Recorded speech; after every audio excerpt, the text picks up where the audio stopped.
Recently, there's been a return of the trend of CHADfishing. This is where someone takes a photograph of a very good-looking man, such as a male model, and puts it on a dating app. And lots of women try to match with this guy.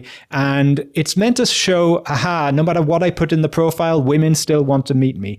Or meet this guy who is very good-looking. And in this case, they said that he had a domestic violence charge in his past, and still 800 women wanted to meet him. And this is all set up as if to say, aha, all that stuff the women say about wanting a good, kind man is a load of rubbish, because ultimately they just want the hot guy.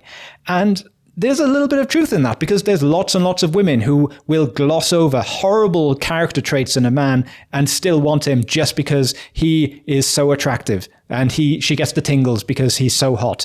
And more, this is so ironic, because recently we just had a whole meme trend with man versus bear of women saying, well, I don't know which men are dangerous, so I would rather meet a random bear in the woods than meet a random man in the woods.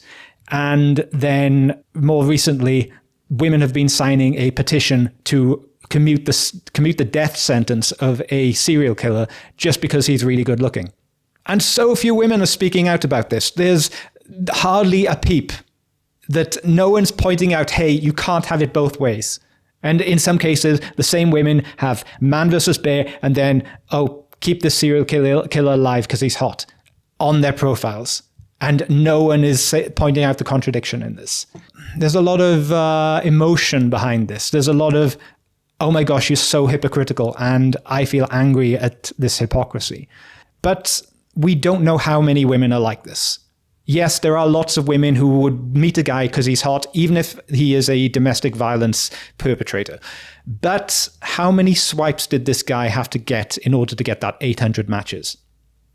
Maybe it was not that much more than 800, but we just don't know. And it's usually given as a message to just give up because, well, look at all these superficial women out there.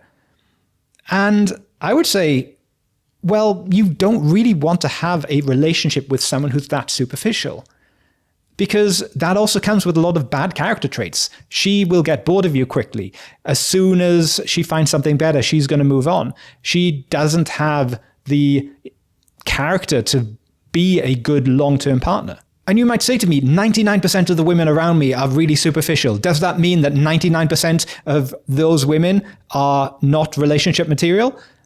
Yes. Yes, it does. It means you shouldn't commit to a woman who lives her life in a very superficial way, who is basing her relationship choices on very superficial things. And I don't know if there's any recommendation that I can say, okay, everyone's going to find someone, because ultimately society needs to change. We need to become a less superficial society. And I don't see that happening anytime soon. So all you can do is look after your own world. Be careful who you choose. Everyone needs to filter really, really hard beyond the superficial. You should be disqualifying women who are really, really attractive because they don't have good character traits. Anyway, let me know what you think in the comments, and if you enjoyed this video, please leave a like, and if you haven't already, please subscribe and click the bell notification icon, because YouTube is showing my videos to virtually no one these days because of an algorithm change. So if you want to see more of my stuff, make sure to click that bell icon. Okay, thank you very much for listening, and see you next time.